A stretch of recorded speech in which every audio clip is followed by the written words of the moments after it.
آج ہم بات کریں گے تصوف کی دنیا کے تحت یا صحبت با اولیاء میں مسائل السلوک پر۔ مسائل السلوک جیسا کہ آپ جانتے ہیں کہ حضرت حکیم الامت مجدد ملت مولانا اشرف علی تھانوی رحمہ اللہ تعالیٰ کی نابغہ روزگار تفسیر بیان القرآن کے اندر موجود ہے۔ چنانچہ حضرت والا نے قرآن کریم کے آیات سے ان مسائل السلوک کو ثابت فرمایا ہے تاکہ پتہ چل جائے کہ تصوف اور تزکیہ کے جتنے علوم ہیں یہ قرآن و سنت ہی سے ماخوذ ہیں۔ جو نادان یہ سمجھتے ہیں کہ قرآن و سنت کے اندر ان کا کوئی ذکر اور اصل نہیں ہے، تو حضرت والا نے قرآن کریم کے آیات ہی سے ان سلوک کے مسائل کا جو ہے ماخذ بتلا دیا کہ قرآن کی اس آیت سے یہ مسئلہ ثابت ہوتا نظر آتا ہے، بالکل، تاکہ پتہ چل جائے کہ یہ قرآن سنت ہی سے ماخوذ یہ علم ہے کہ جس کا جو ہے وہ اول محل سرکار دو عالم صلی اللہ علیہ وسلم کی ذمہ داری تھی، وَيُزَكِّيهِمْ، کہ آپ ان کا تزکیہ نفس کرتے ہیں، اور وَيُزَكِّيهِمْ کے سلسلے میں وراثت کے طور پہ مشائخ سلسلہ اپنی خانقاہوں کے اندر جو ہے اپنی روحانی سلسلوں کے ذریعے سے امت کی اصلاح کرتے ہیں۔ تو مسائل سلوک میں آج ہم بات کریں گے سورہ بقرہ کی آیت نمبر 106 پر۔ تو چنانچہ اس پر جو ہے نے گفتگو فرمائی، اعوذ باللہ من الشیطان الرجیم، بسم اللہ الرحمن الرحیم، ما ننسخ من آیت او ننسیها نأتی بخیر منها او مثلها الم تعلم ان اللہ علی کل شیء قدیر۔ ترجمہ،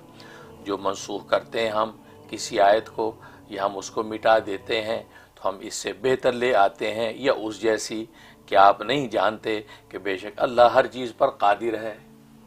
تو گویا کہ یہ جو نسخ کا مسئلہ بیان کیا جا رہا ہے کہ اللہ تبارک و تعالی ایک حکم کو منسوخ فرما کے دوسرا حکم ذکر فرماتے ہیں، ایک آیت کو منسوخ کر کے اس کے لیے ناسخ کے طور پہ دوسری آیت نازل فرماتے ہیں۔ اس مسئلے کو اس آیت کے اندر ذکر کیا جا رہا ہے۔ جہاں تک اس کے شان نزول کا تعلق ہے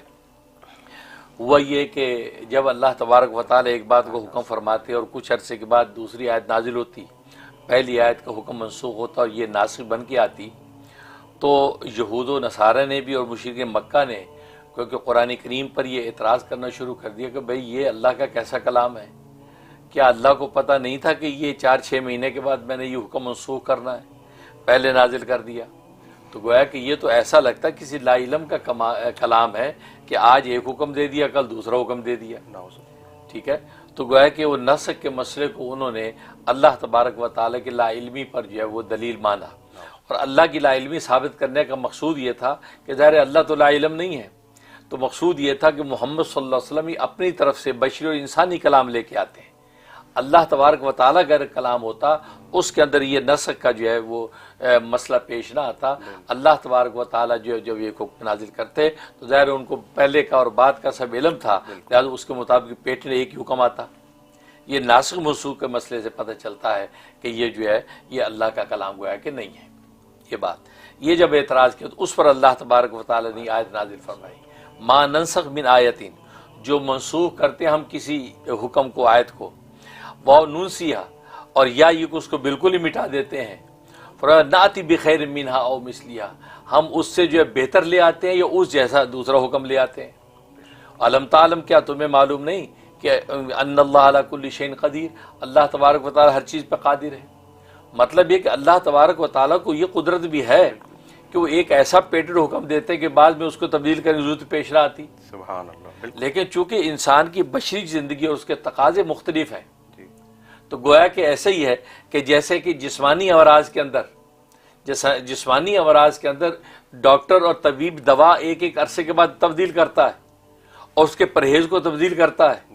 کہ ابھی آپ کو یہ بھی کھانے کی اجازت نہیں ہے، 4-6 مہینے کے بعد کہا ہاں تھوڑا تھوڑا کھانے شروع کر دو، بالکل ٹھیک، ابھی آپ یہ دوا استعمال کریں اور اتنے دن کے بعد اب آپ نے یہ دوا استعمال کرنی ہے۔ تو جسمانی چونکہ اس کی کیفیات اور تقاضے اور ریکوائرمنٹ جیسے تبدیل ہوتے جاتے ہیں تو ڈاکٹر طبیب کی دوا بھی تبدیل ہوتی جاتی ہے۔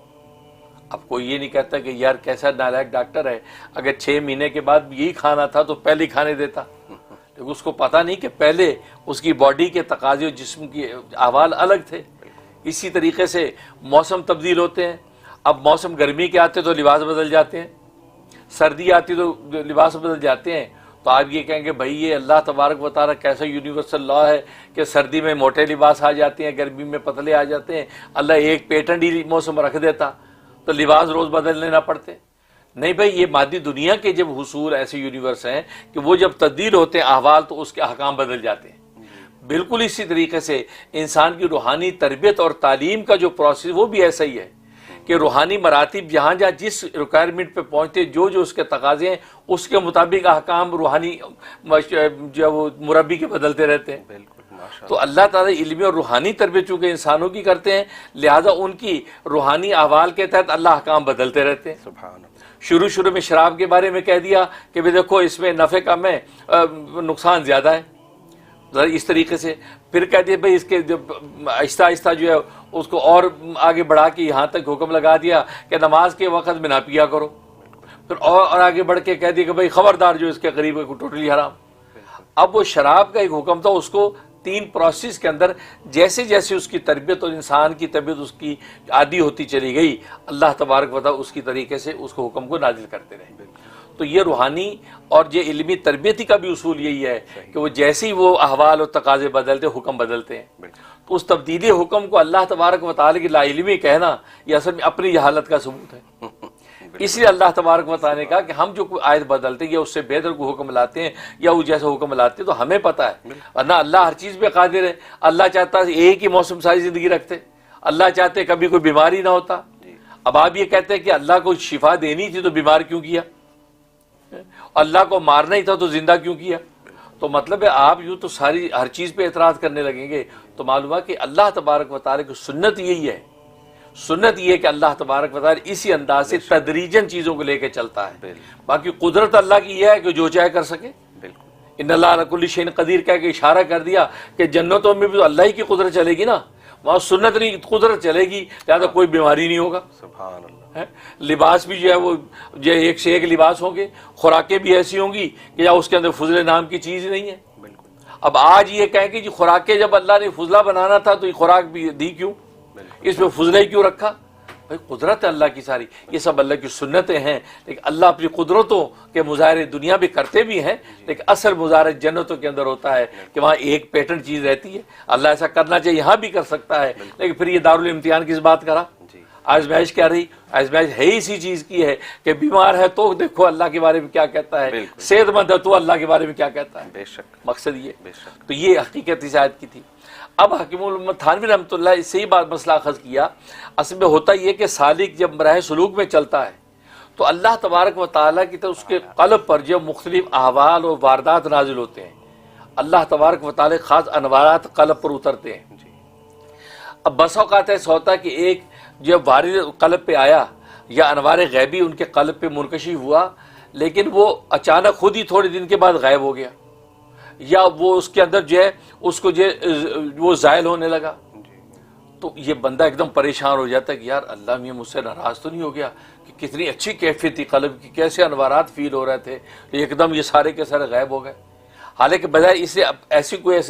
غلطی نہیں کی، ایسا کوئی گناہ یا لغزش نہیں کی جس کی وجہ، لیکن عام روٹین میں چل رہا اور وہ غائب کیفیت۔ اب وہ نماز میں کھڑا تو وہ کیفیت نہیں، سجدے میں ہے تو وہ نور نہیں، تو یہ پریشان ہو جاتا اور یہ مایوس ہوتا ہے کہ یار اللہ میاں لگتا ہے ناراض ہو گیا، اور یہ مایوسی اس کو اس کا قبض گویا مایوسی اتنا بڑھتا ہے کہ یہاں تک کہ یاس میں جانے لگتا ہے، اور یہ یاس میں جانا اس کے لیے جائز نہیں۔ حضرت تھانوی نے اس سے کیا مسئلہ فرمایا؟ دیکھو اس قرآن کی آیت میں اللہ نے فرمایا کہ ہم کسی آیت کو منسوخ کرتے ہیں یا اس جیسی اس سے بہتر لے آتے ہیں اور اپنی قدرت کا مظاہرہ کرتے ہیں، بالکل اسی طریقے سے یہ سالک اور بندہ اور یہ عارف، اس کے قلب پر جب یہ وارد غیبی ہوا، انوار الہی ظاہر ہوئے اور اس کی طرف سے کسی قسم کوئی لفظی کوتاہی نہیں ہوئی اور یہ وارد غائب ہو گیا، تو یہ پریشان نہ ہو، اللہ اس سے بہتر کو دوسرا وارد عطا کرے گا، اللہ اکبر، کمال، یا کم از کم اس جیسا تو ضرور عطا کرے گا۔ تو اس بار صبر کرے، تحمل سے رہے، مایوس نہ ہو، اور اللہ تبارک رحم کا منتظر رہے۔ اللہ کچھ وقت کے بعد اس آیت کی طرح اس کے انوار غیبی کا بھی دوسرا مثال عطا کر دیں گے۔ اس سے کیا ہوتا ہے؟ اس سے اس عارف کو قوت قلبی نصیب ہوتی ہے، کیونکہ آپ کو پتہ قبض کی صورتحال ایسی ہو جائے، انقباض اگر قلبی آ جائے تو بس اوقات تو آدمی اپنے آپ کو ہلاک کرنے لگتا ہے کہ یار بس میں ہلاک ہو جاؤں، پہاڑ سے گر جاؤں۔ جیسے خود نبی کریم صلی اللہ علیہ وسلم پر جب فترت وحی ہوئی تو آپ کی کیفیت ہو گئی تھی بس اللہ جب مجھ سے ناراض ہوگا تو پھر رہ کیا گیا، میں پہاڑ سے اپنے آپ کو گرا لوں، میں اپنے ختم کر لوں، یہ کیفیت ہونے لگی۔ تو والضحیٰ واللیل اذا سجا کہ آیات نازل نہیں بھئی، اللہ نہ تجھ سے ناراض ہوا ہے نہ بیزار ہوا ہے، یہ فطرت وہی تو تیری شوق محبت کو بڑھانے کے لیے تھا، یہ جو طلب اور تڑپ ہے یہ تو اللہ کو مطلوب تھی۔ تو بالکل اسی طریقے یہاں بھی وارد غیبی اگر اس کی اپنے کسی لغزش کی وجہ سے نہیں غائب ہوا تو بس امید رکھے اللہ اس سے بہتر عطا کریں گے، یا یہ کہ اس جیسا ایک دوسرا وارد غیبی نصیب ہو جائے گا اور ایک دم منزل اور آگے بڑھے گی۔ تو دیکھو حضرت نے اس آیت سے اس سلوک کا یہ مسئلہ ثابت فرما دیا کہ جس میں بڑے بڑے جو عارفین جو ہے وہ بھی بس اوقات مبتلا ہو جاتے ہیں اور ان کو سمجھ میں نہیں آتی کیا کرے، بے چین ہوتے ہیں، تو تسلی دے دی بے چین نہ ہو، آپ اپنے کام میں لگے رہیں کہ اس میں آپ کے قسم کا تو کوئی دخل نہیں ہے، آپ کی کوتاہی اور لغزش اس میں کوئی ہے نہیں، آپ تو روٹین وائز چلے آ رہے ہیں، آپ اسی روٹین پر رہیں، اللہ اس آیت کے مطابق وعدے پر اللہ ایک دوسرا وارد غیبی جلد عطا کر دے، سبحان اللہ، اس سے ان کو تسلی ہو جاتی۔ سبحان اللہ، یہ زبردست زبردست۔ حضرت تھانوی رحمہ اللہ کی حضرت یہ ذہانت جو ہے نا ایک کمال کی ہے، جس طرح سے انہوں نے ایکویٹ کیا ہے آیات کو تصوف کے ساتھ اور ایکسپلین کر دیا، ہمیشہ کے لیے ایک خزانہ دے گئے ہیں کہ سمجھ کے آپ جو ہے بہت کچھ اس سے سیکھ سکتے ہیں۔ باقی الحمدللہ جزاک اللہ خیر حضرت، اور پھر آپ کی جو خوبصورت بیانی ہے جس طرح سے آپ اس کو ایکسپلین کر دیتے ہیں نا آج کے دور کے لوگوں کے لیے، وہ بڑا تحفہ ہے ہمارے لیے۔